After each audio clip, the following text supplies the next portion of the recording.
Hello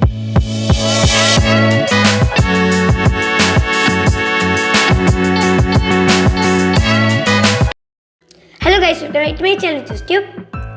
school ശാസ്ത്രോത്സവവുമായി ബന്ധപ്പെട്ട് IT ക്വിസിൽ ചോദിക്കാൻ സാധ്യതയുള്ള ചില ചോദ്യോത്തരങ്ങളുമായിട്ടാണ് ഞാൻ ഇന്ന് നിങ്ങളുടെ മുമ്പിൽ വന്നിരിക്കുന്നത്.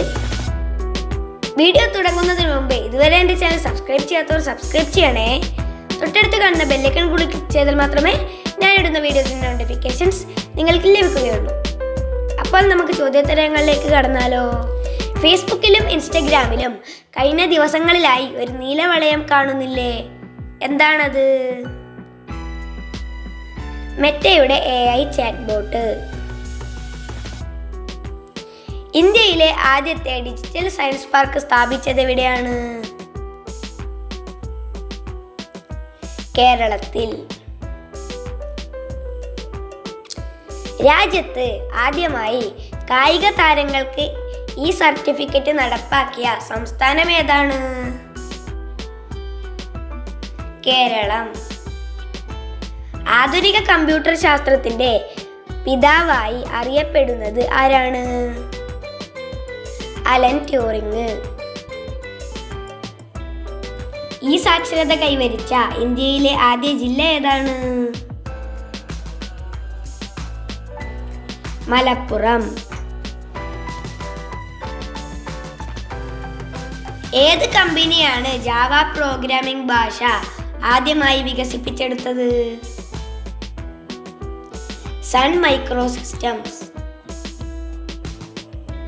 ഏത് അമേരിക്കൻ കമ്പ്യൂട്ടർ കമ്പനിയാണ് ബിഗ് ബ്ലൂ? IBM. WWWന്റെ പൂർണ്ണ രൂപം എന്താണ്? World wide web. World wide വെബിന്റെ ഉപജ്ഞാതാവ് ആരാണ്? Tim Berners Lee. ഇന്റർനെറ്റിന്റെ ആദ്യകാല രൂപം എന്തായിരുന്നു? അർപ്പാനെറ്റ്. കമ്പ്യൂട്ടറിന്റെ തലച്ചോറ് എന്നറിയപ്പെടുന്ന ഭാഗം ഏതാണ്? CPU. എല്ലാ പഞ്ചായത്തുകളും കമ്പ്യൂട്ടർ വൽക്കരിച്ച ആദ്യ ഇന്ത്യൻ സംസ്ഥാനം ഏതാണ്? തമിഴ്നാട്. ജ്യാമിതീയ രൂപങ്ങൾ തയ്യാറാക്കാനും അതുമായി ബന്ധപ്പെട്ട പ്രവർത്തനങ്ങൾ ചെയ്യാനും സഹായിക്കുന്ന ഒരു സോഫ്റ്റ്വെയറിന്റെ ചിത്രമാണ് തന്നിരിക്കുന്നത്. സോഫ്റ്റ്വെയറിന്റെ പേരെന്താണ്? ജിയോജിബ്ര. ഇമേജ് എഡിറ്റിങ്ങിന് സഹായിക്കുന്ന ഒരു സ്വതന്ത്ര സോഫ്റ്റ്വെയർ ആണ് ജിംബ്. കോളേജ് പഠനകാലത്ത് തയ്യാറാക്കിയ പഠന പ്രൊജക്ടിന്റെ ഭാഗമായാണ് ഇത് അവതരിപ്പിച്ചത്. അമേരിക്കൻ കമ്പ്യൂട്ടർ പ്രോഗ്രാമറാണ് ഇദ്ദേഹം. ഇദ്ദേഹത്തിന്റെ പേരെന്താണ്? Peter Mattis. ഇമേജ് എഡിറ്റിങ്ങിനായി ഉപയോഗിക്കുന്ന മെനു മാനിപ്പുലേഷൻ പ്രോഗ്രാം തയ്യാറാക്കിയത് യൂമാസ് ക്യൂസ്മാനൻ എന്ന ഫിൻലൻഡുകാരനാണ്. നമുക്കെല്ലാം സുപരിചിതമായ ജിംബിന്റെ ലോഗോ ആണിവിടെ നൽകിയിരിക്കുന്നത്. ഈ ചിഹ്നത്തിന്റെ പേരെന്താണ്? വിൽബർ. കമ്പ്യൂട്ടറുകളെ പോലെ സ്മാർട്ട് ഫോണുകളും മാൽവെയർ അറ്റാക്കിന്റെ ഭീഷണി നേരിടുന്നു എന്ന് നമുക്കറിയാം. 2004 ജൂൺ മാസമാണ് ലോകത്ത് ആദ്യമായി മൊബൈൽ ഫോണിലെ വൈറസ് അറ്റാക്ക് റിപ്പോർട്ട് ചെയ്യുന്നത്. ഏത് വൈറസ് ആയിരുന്നു അത്? കബീർ. മനുഷ്യനോട് സാദൃശ്യമുള്ള റോബോട്ടുകളെ പൊതുവെ ഹ്യൂമനോയിഡ് റോബോട്ട്സ് എന്നാണ് വിളിക്കുക. സ്ത്രീകളുടെ രൂപസാദൃശ്യമുള്ള ഹ്യൂമനോയിഡ് റോബോട്ടുകൾ ഏതു പേരിലാണ് അറിയപ്പെടുന്നത്? ജൈനോയിഡ് റോബോട്ട്സ്. മദർ ബോർഡിലെ വിവിധ ഘടകങ്ങൾക്ക് കൃത്യമായ വൈദ്യുതി ലഭ്യമാക്കുന്നതിനുള്ള ഉപകരണമാണ് ചിത്രത്തിൽ കാണുന്നത്. ഈ ഉപകരണത്തിന്റെ പേരെന്താണ്? SMPS, switch mode power supply.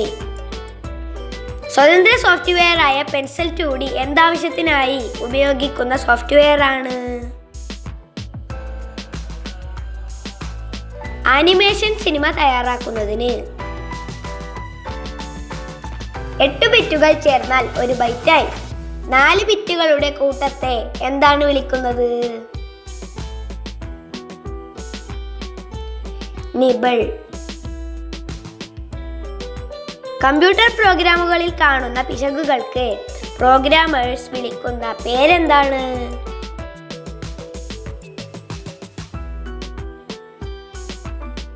Software bug.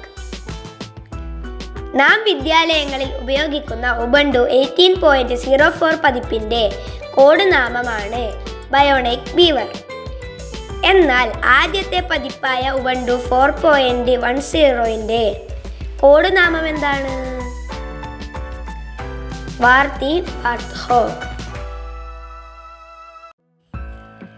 Malayalam കമ്പ്യൂട്ടറിങ്ങുമായി ബന്ധപ്പെട്ട ഒരു പ്രശസ്ത വ്യക്തിയാണ് ഇത്.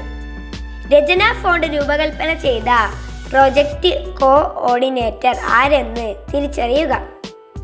KH ഹുസൈൻ. ഫേസ് ഒതന്റിക്കേഷൻ നടത്താൻ UIDAI ഒരു പുതിയ മൊബൈൽ ആപ്പ് പുറത്തിറക്കി. ഏതാണത്? Aadhaar face RD. ലോകത്തിലെ ആദ്യ ആർട്ടിഫിഷ്യൽ ഇന്റലിജൻസ് കപ്പലിന്റെ പേരെന്താണ്? Mayflower 400. ഏത് ടെലികോം കമ്പനിയാണ് ഇന്ത്യയിൽ ആദ്യമായി 5G നെറ്റ്വർക്ക് അവതരിപ്പിച്ചത്? എയർടെൽ. കമ്പനികൾക്കും ഉപഭോക്തൃ സേവനത്തിനും മറ്റ് സൗകര്യങ്ങൾക്കും വേണ്ടി ചാറ്റ് ബോട്ടുകൾ വികസിപ്പിക്കാൻ ഉപയോഗിക്കുന്ന ഭാഷയാണ് AIML. ഇതിന്റെ പൂർണ്ണരൂപം എന്താണ്? Artificial intelligence markup language. Indian Institute of Technology Madras ക്യാമ്പസിൽ നിർമ്മിച്ച ഒരു വീടാണിത്. എന്താണ് ഇതിന്റെ പ്രത്യേകത? India's first 3D printed house. Android പതിപ്പുകൾക്ക് മധുരപലഹാരങ്ങളുടെ പേരിടുന്ന പാരമ്പര്യം തകർത്തുകൊണ്ട് ആൻഡ്രോയിഡ് Q പതിപ്പിന് ഗൂഗിൾ പ്രഖ്യാപിച്ച പേരെന്താണ്? ആൻഡ്രോയിഡ് 10.